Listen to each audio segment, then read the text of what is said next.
Okay, so welcome to the second video of our lessons in data management. So in our first video, we discussed about population and sample. And in this video, we're gonna start about parameter and statistic. So when we say parameter, that is the value calculated using all the data from a population.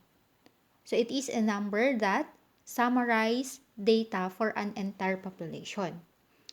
A parameter is a useful component of statistical analysis because it refers to the characteristics that are used to define a given population. It is used to describe a specific characteristics, of the entire population. So when making an inference about the population, the parameter is unknown. Bakit?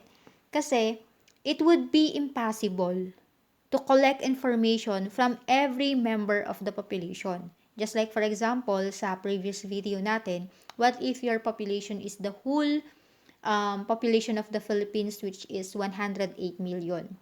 So it is too hard to obtain all the data about the 108 million population to come up with parameter. Rather, we use a statistic of a sample. Okay? Which is, this sample is a subset of the population to derive a conclusion about the parameter. So when we say statistic, that is a value calculated using the data from a sample. Sample which is from the intended population, and then later on, this statistic is used to derive a conclusion about the parameter. Okay? A statistic is a number that summarizes data from a sample. So the difference of the two, parameter is for the entire population and statistic is for the sample. A parameter is used to describe the entire population being studied. Example, we want to know the average length of a butterfly. Okay? It is a parameter because it states something about the entire population of butterflies.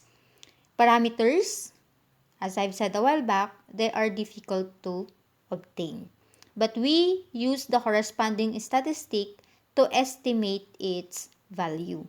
A statistic describes a sample of a population while a parameter describes the entire population. So please take note of the difference of the two. Example, a researcher wants to estimate the average height of women aged 20 years or older. From simple random sample of 45 women, the researcher obtains a sample mean height of 63.9 inches. So in these examples, we are going to identify both the parameter and the statistic. Okay. So from the example number 1, what is the parameter? Okay, so the parameter is the average height of all women aged 20 years or older. And the the statistic is the average height of 63.9 inches from the sample of 45 women. Okay, nag-guess na ba ninyo yung difference ng dalawa? Okay, another example. A nutritionist wants to estimate the mean amount of sodium consumed by children under the age of 10.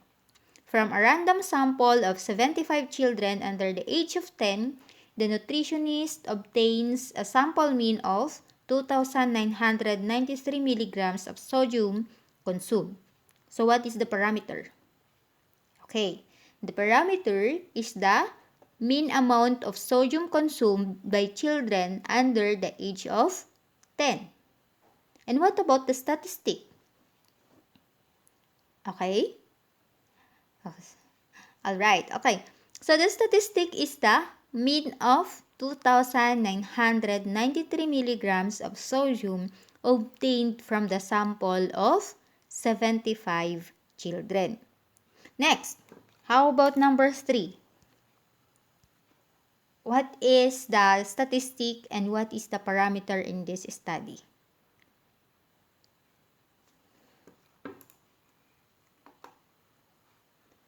So, the parameter is the proportion of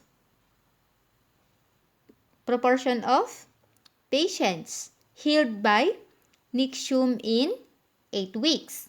And the statistic is, alright, 213 over 224 or equal to 0.951 the proportion healed in the sample. So that is the statistic. How about number 4? A researcher wants to estimate the average farm size in Kansas. From a simple random sample of 40 farms, the researcher obtains a sample mean farm size of 731 acres. What is the parameter? Okay, the average farm size in Kansas, while the statistic is the mean farm size of 731 acres from the sample of 41 or 40 farms. Alright. For number 5,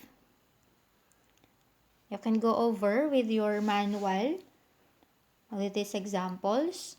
So in number 5, the parameter, of course, is the average oil output per well in the US, while the statistic is the mean oil output of 10.7 barrels per day from the sample of 50 wells. Number 6. Yes, the parameter is the proportion of adults 18 or older who read a book in the previous year. While the statistic is, of course, the proportion of 835 over 1006 who read a book is the sample. And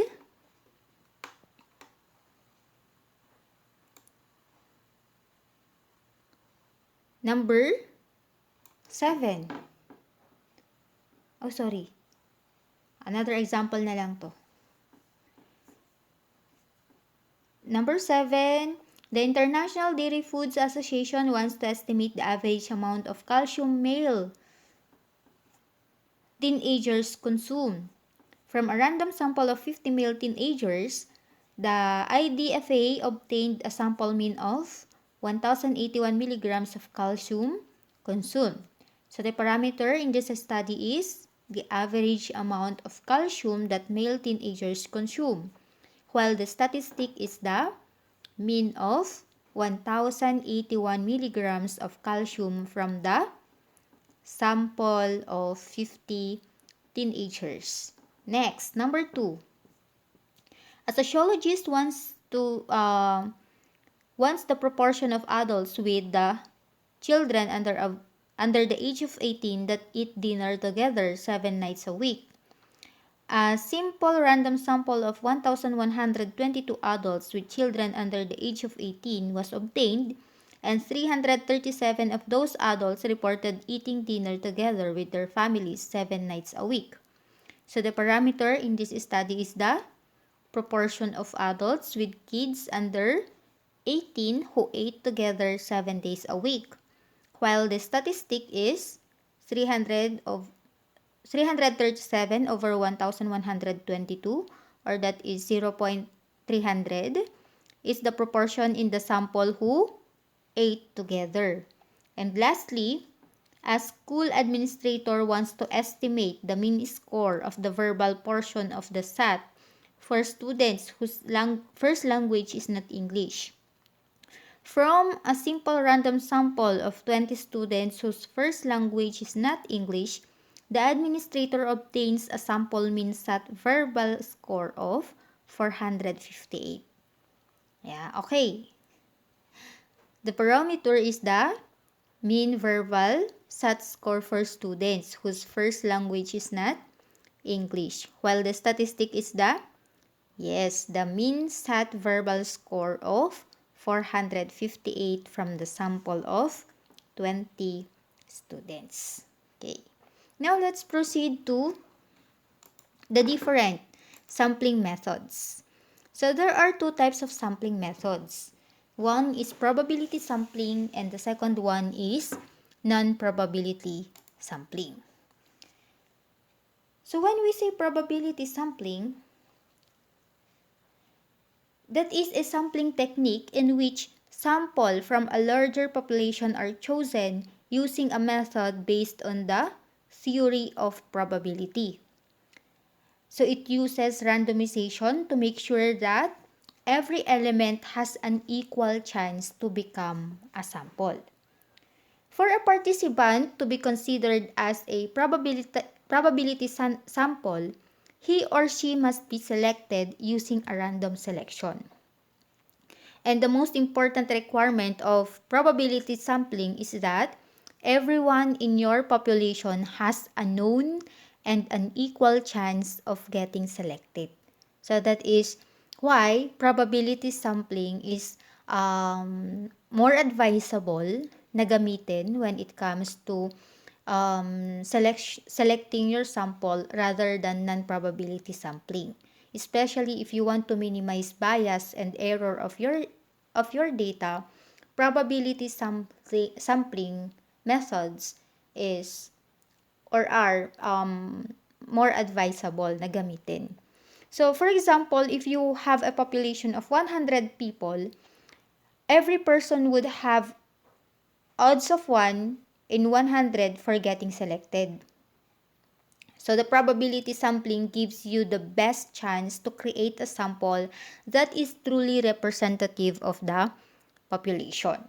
Take note that probability sampling uses statistical theory to select randomly a small group of people from an existing large population and then predict that all their responses together will match the overall population. Kaya nga tayo, 'di ba, gaya ng sinabi natin kanina, if you are going to conduct a study, getting all the data from a population is too hard. So it's impractical na gawin yung ganong study, yung total remuneration na tinatawag nila. That's why if you want to have a study which is yung mga makukuha mong mga samples ay talagang it represent the totality of the population. Yan. Probability sampling is ang tawag na dito is recommended na gamitin. Take note that there are several types of probability sampling. At ang pinaka-common na ginagamit is the simple random sampling. What is simple random sampling? It is completely random method of selecting the sample. So this sampling method is as easy as assigning numbers to the individuals and then randomly choosing from those numbers through an automated process. Then finally, the numbers that are chosen are the members that are included in the sample. Or yung basic lang na ginagawa natin, 'di ba? For example, we have 100 people, yun yung population natin. Ngayon, in each person, nanumberan lang natin sila. So, isusulat natin sa papel yung numbers nila ngayon, 1 to 100. And then, lalagay natin in a bowl. Tapos, saka tayo magpipick ng number. So, ngayon, yung mapipick mo, sila na yung mga magiging sample mo. Okay? So, that is the easiest way. Another one, another type of probability sampling is this, what we call stratified random sampling. So, paano naman ginagawa tong stratified random sampling? Or ano ba tong tinatawag natin na stratified random sampling?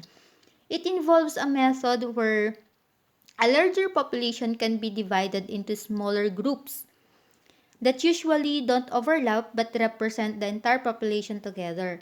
While sampling these groups can be organized and then draw a sample from each group separately. Ayan. For example,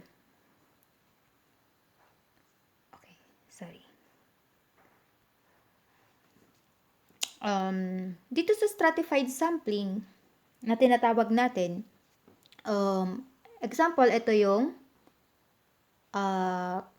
Etiague. Okay? Yung municipality of Etiague. And the municipality of Etiague, there are various barangays. So, ngayon, yan na yung tinatawag natin na strata. Yan, di-divide natin to sa mga barangay. So, for example, ito na yung mga barangay natin. Barangay 1, 2, 3, 4, 5, 6, 7, 8, 9, 10. Example lang, meron tayong 10 barangay sa Etiague. Ngayon, sa stratified sampling, sinasabi dito na kukuha na ngayon tayo ng samples in each barangay. Yan, di ba? Ini-stratify na, we divided the whole Etiague. Tapos, mula sa mga divisions na yun, kukuha tayo ngayon ng mga samples doon. So, the number of samples in each group is proportional to the size of the subgroup to the population. Di ba? Yung subgroup natin kanina, we have 10. Di ba? Ito, 1, 2, 3, 4, 5. So, there are 10 barangays in the entire Etiague. Example lang to pero more than 70 ata ang barangay nila dito sa Etiague. So, suppose that there are 10 barangays only in Etiague. Ngayon, ang kukunin mo ngayong sample, as I've said a while back, na yung number of samples dapat na kukunin mo sa bawat strata, yan, sa bawat group, is dapat proportional siya dun sa size ng subgroup. Diba yung subgroup natin yung 10? So, ngayon, 10 samples ang kukunin mo ngayon sa bawat subgroup. So, 10 dito, 10 din dyan, 10 din dito. Yan. So, since we have 10 subgroups, tapos 10 samples, ilan ang samples natin na ngayon? 10 samples per subgroup. We have 100 samples. Okay? In the whole or entire municipality of Etiague. Yan yung tinatawag natin na stratified random sampling. So, members in each of this group should be distinct so that every member of all groups get equal opportunity to be selected using simple probability. So, this sampling method is also called random quota sampling. Now, let's proceed to the other one. Cluster random sampling. Ano naman itong tinatawag natin na cluster random sampling? So, just like dun sa ginawa natin kanina sa stratified random sampling, dito naman sa cluster is a way to randomly select participants when they are geographically spread out. Dito naman, just like in stratified kanina, isa subgroup natin ngayon yung entire population. Tapos, magsaselect na tayo ngayon ng among the subgroup. Yan. Pipili tayo ng subgroup. And then, lahat ng individual, okay, or lahat ng sample na nasa subgroup na yon, sila na ngayon yung magiging sample mo. Yan. Ano natin? Example, ito. Okay?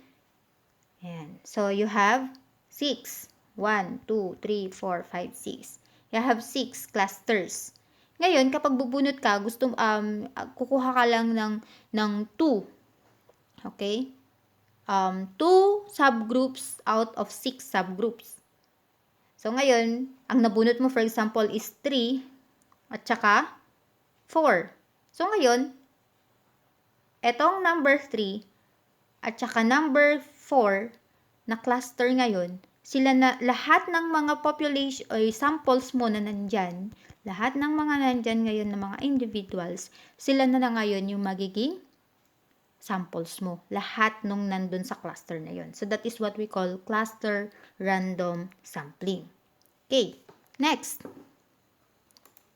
Another example or another type of probability sampling is what we call systematic sampling. It is when you choose every nth individual to be part of the sample. For example, you can choose every 5th person to be in the sample. So, ngayon magka-count ka. 1, 2, 3, 4, 5. 1, 2, 3, 4, 5. Or 1, 2, 3, 4, 5, 6, 7, 8, 9, 10. Yung pang 5, yung pang 10, yan. 11, 12, 13, 14, 15, yan. Every fifth. So, dun sa count mo, kung 1 to 100 yan, so every 5, 10, 15, 20, 25, 30, yun yung mga samples mo. So, that is what we call systematic sampling.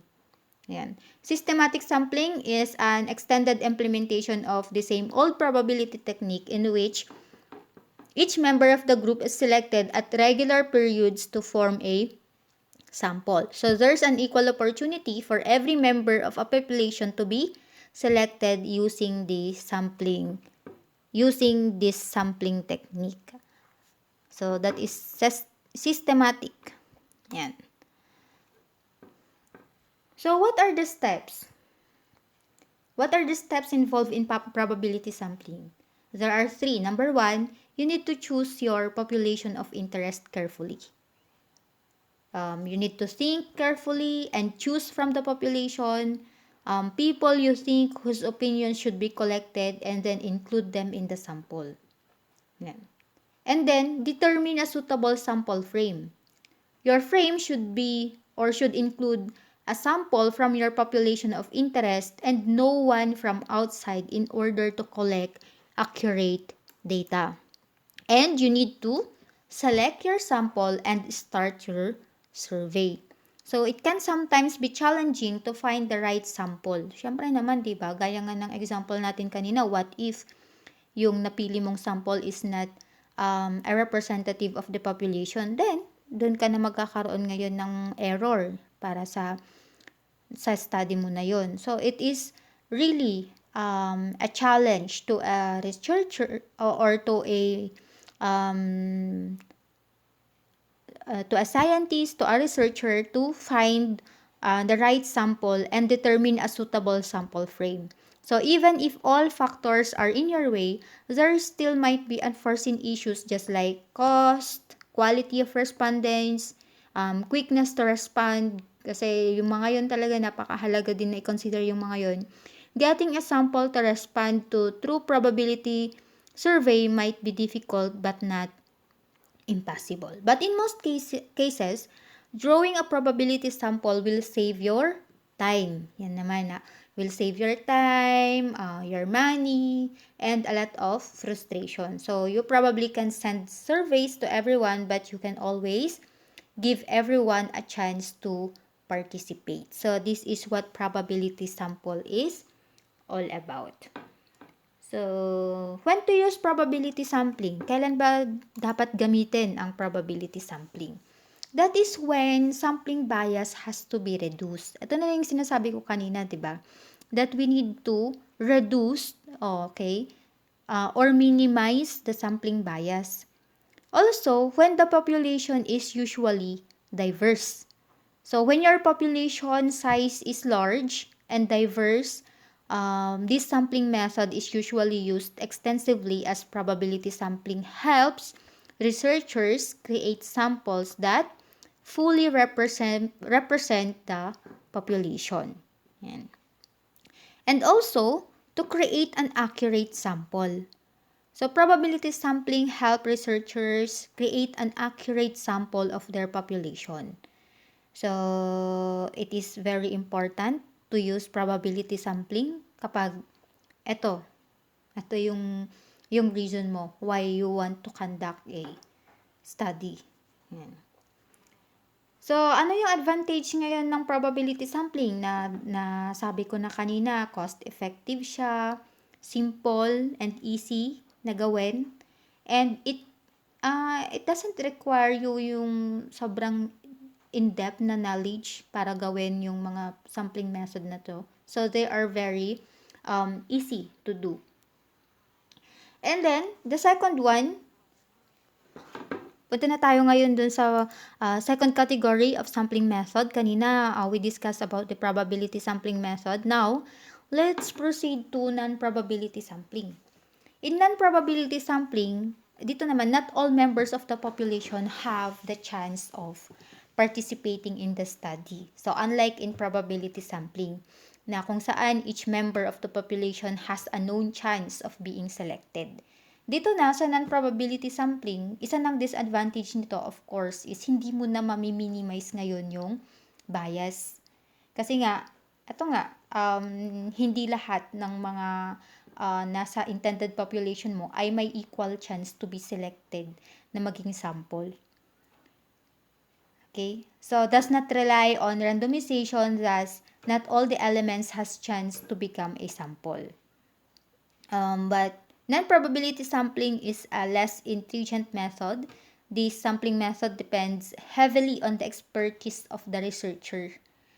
So, non-probability sampling is carried out by methods of observation and is widely used in qualitative research. Pero kung quantitative, na mas importante na gamitan mo ito ng probability sampling. But if it is qualitative research, then okay, it's up to the judgment of the researcher kung paano na niya ngayon isa-select yung mga samples niya for his or her study. So, there are also types of non-probability sampling. Unang-una is itong tinatawag natin na convenience sampling. So, samples are chosen by selecting whoever is available. So, these samples are selected only because they are easy to recruit and the researcher did not consider selecting sample that represents the entire population. Ito, it is good to test sample that represents the population, but in some research, the population is too large to test and consider the entire population. That's why, minsan yung mga researcher, they dwell or rely on convenience sampling, which is, ito yung isa sa mga common na non-probability sampling technique. Bakit? Bakit nga ba mas nagre-rely na lang sila sa convenience sampling? Because mas madali kasi siyang gawin. Kasi kung sino na lang yung convenient, okay, ikaw, ready ka ba na sagutin yung mga survey ko? O sige, sagutan mo na. Okay. Ito kasi easy lang din kasi siya. Ayan. Ease of availability of the sample kasi, ayun nga, whoever is available na lang, sila na lang yung kukunin mo maging sample mo. Ayan. Kahit na mali-mali na yung information na ilalagay niya ngayon, okay, since siya yung andun, di siya na lang ang kunin mo. So, an example of convenience sampling would be using student volunteers known to researcher. Yan. Diba? For example, nagkakandak sana ako ng research about effect of COVID-19 yan, to some students. Ngayon hindi naman i-describe ko lang naman yung effect ng COVID-19 sa mga students. So ngayon ang gagawin ko lang, whoever is available lang or who is convenient only to do the survey, sila na lang yung magiging sample ko. So that is convenience sampling. Second one, we have as well consecutive sampling. Ito naman, it is very similar to convenience sampling with slight variation lang. So in here, the researcher picks a single person or a group of sample, conducts research over a period of time, analyzes the results, and then moves on to another subject or group of subject if needed. For example, syempre sabi ko nga kanina, meron na siyang hypothesis, meron na siyang kinikinitang dapat na maging resulta ng kanyang study. So ngayon, kapag hindi na satisfy, okay, yung gusto niyang information from this certain group, ngayon pupunta ulit siya sa next group, okay, na pagkukuhanan niya ng information. Kapag hindi pa rin na-satisfy dun sa second group, then he would go to the third group. Yan. Ganyan yung consecutive sampling. So, in here, consecutive sampling gives the researcher a chance to work with many subjects and fine-tune his or her research by collecting results that have vital insights. Next, we have quota sampling.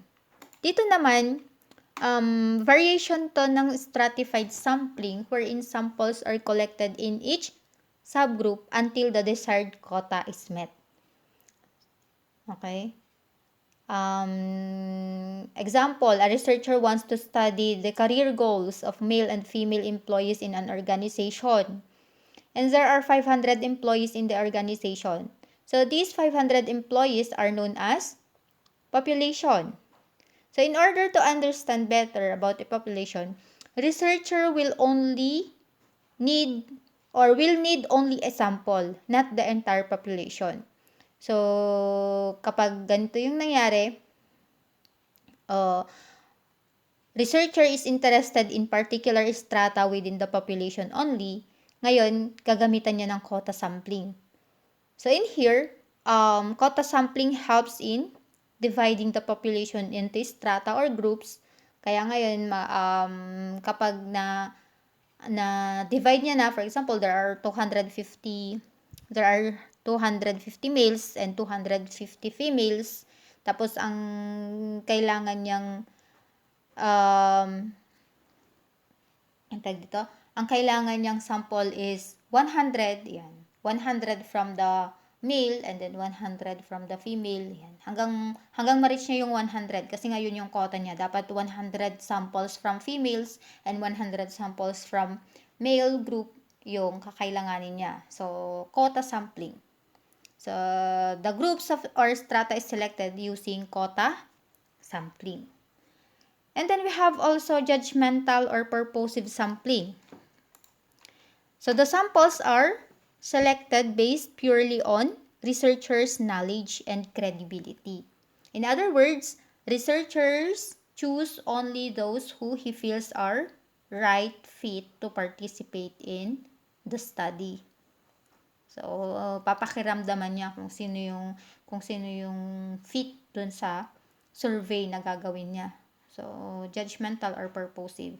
This is not a scientific method of sampling, and the downside of this sampling technique is that the results can be influenced by preconceived notions. For example, yung researcher gusto niya maganda yung magiging result ng study niya.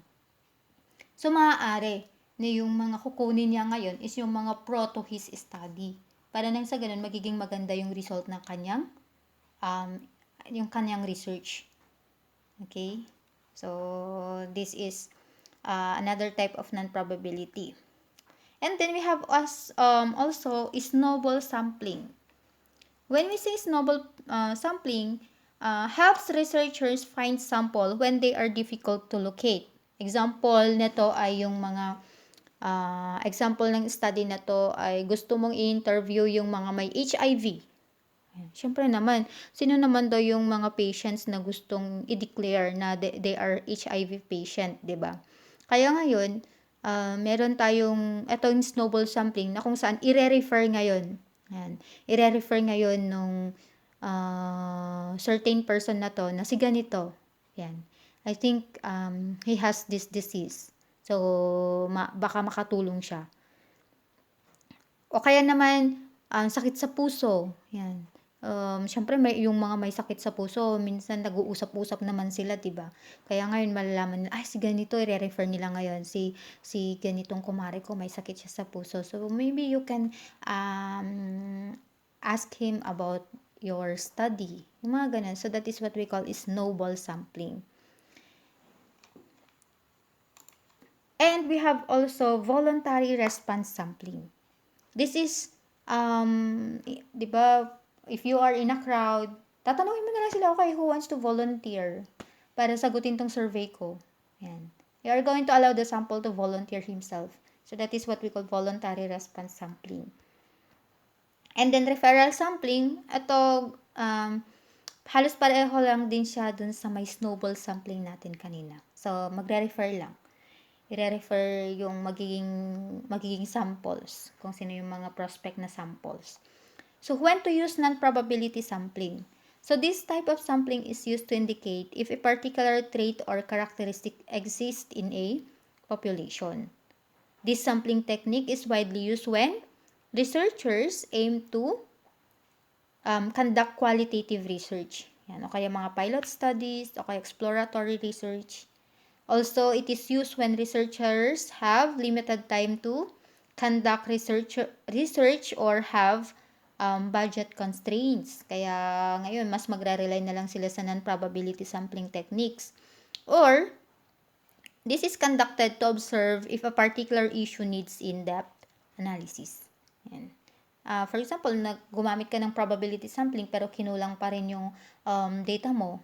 Pero okay, pwede kang gumamit ng non-probability sampling para mag-support dun sa ginawa mo or dun sa mga information na nag-gather mo from your samples nung gumamit ka ng probability sampling technique. So, pang-support lang, but not actually yung yun na yung gagamitin mo, okay, for the totality of your study. Another advantages of non-probability sampling, more conducive and practical method for researchers deploying survey in the real world. Kasi nga, gaya nga ng sinabi natin kanina, hindi naman lahat ng mga mapipili mo kasing samples kapag gumamit ka ng probability sampling is available sila for your study. In here, sa non-probability sampling kasi, kapag na-select mo na kung sino yung mga samples mo, parang, 'di ba? Sila talaga yung nakikita mo na available for your study. Ayun na. Although, yun lang ang magiging setback lang nito is that there will be bias sa study mo na or error. Yan. Aside from that, getting responses using non-probability sampling is faster and more cost-effective as compared to probability sampling because sample is known to researcher. So, they are motivated to respond quickly as compared to people who are randomly selected. Yan. Siyempre, lalo na kung panatag yung loob nung nakuha mong sample dun sa nagkakandak ng research, so gagawin na niya ngayon yung survey. Kung survey man ha, yung gagamitin mo. Pero ang disadvantage nito, yun nga, the researcher needs to think through potential reasons for biases. Yan, number 1 talaga yan na disadvantage niya.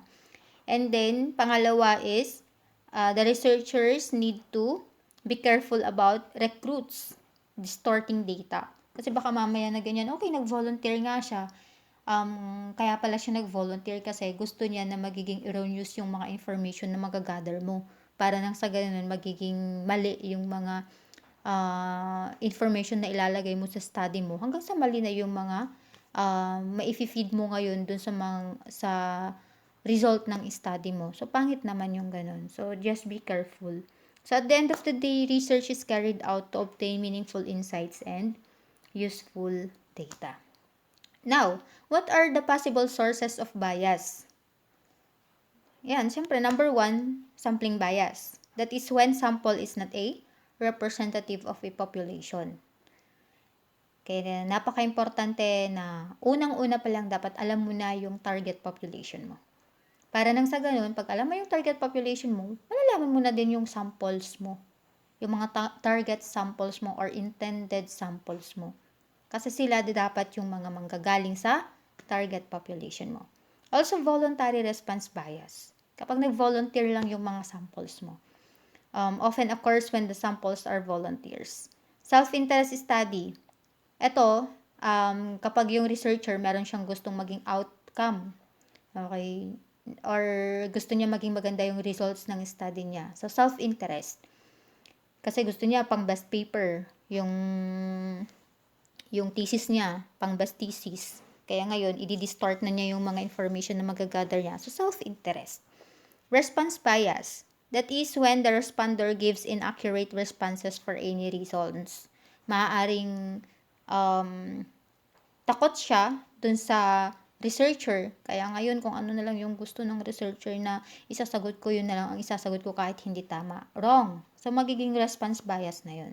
So, make sure na kapag nagkakandak tayo ng research and it involve yun nga, yung mga tao, yung mga samples mo, mga tao, dapat give them the leeway or the free will na sagutan kung ano yung mga dapat nilang sagutan. And dapat you encourage them to answer your survey with honesty. Para nang sa ganun, mas maganda yung magiging result ng study mo. Also, perceive lack of anonymity when the responder fears giving an honest answer. An example of this is kapag nagtanong ka kung may sakit siya Malay mo na ganyan, nakakahawa yung sakit na yun. Just like, for example, COVID-19. So, syempre, ayaw niyong sabihin na may COVID-19 siya kasi matatakot ka sa kanya. So, perceived lack of anonymity. Kapag takot siya na magbigay ng totoong sagot. Loaded question. Ito naman, kapag sobrang haba ng mga questions mo, tapos hindi niya naiintindihan. Or aside from that, kapag ang mga target population mo ay yung mga no read, no write, hindi nila naintindihan, tapos English yung survey mo. So, ngayon, paano nila masasagutan ngayon ng tama kung English nga hindi naman nila naiintindihan? So, yung intended population mo, hindi naiintindihan yung questions mo. So, loaded question.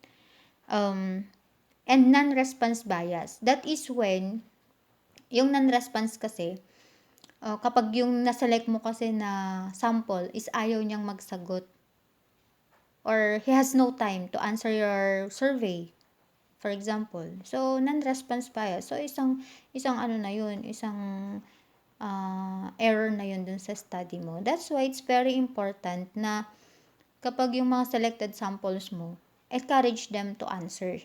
Yan, yung survey mo. Kung survey man yun aside from that, for example, nagtanim ka, tapos bigla na lang namatay yung tanim mo, yung sample na yun na naselect mo. So, wala na siyang maibibigay sa'yo na data. Kasi nga namatay siya, di ba? Ang kailangan mo pa man din na ganyan, dapat mabubunga siya. Ngayon, hindi na siya bubunga kasi nga namatay na siya. So, non-response bias. So, these are some of sources of bias. There are two general types of studies. Ano tong dalawang uri ng studies na to? We have observational and experimental study. Kapag observational, that is based on observations and measurements only. Kaya ngayon din sa Mycon kasi, sa later on sa study, kapag magkakaroon kayo ng thesis, meron yung observations, tapos meron din yung sa part na i-discuss mo na ngayon yung results ng study mo. Madalas yun yung ginamitan mo ng experimental design. Yan. So, experimental design is study in which the effects of a treatment are measured and its goal is to establish a cause and effect relationship. Kapag second year sa mga civil or third year sa ABE, mapag-aaralan nyo yung mga different experimental design.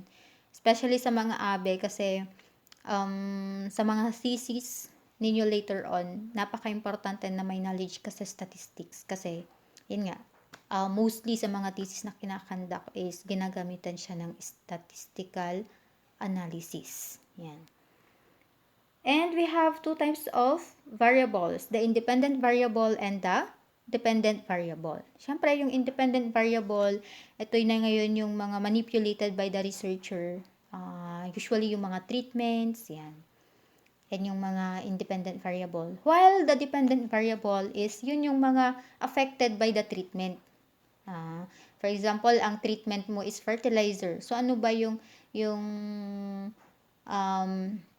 mga dependent variable kapag gumamit ka ng fertilizer sa halaman? Siyempre, yung number of leaves, yung plant height, yung number of fruits, number of flowers, yan. Diameter of the leaves, yan. So, those are the dependent variable. They are observed for changes in order to assess the effect of the treatment.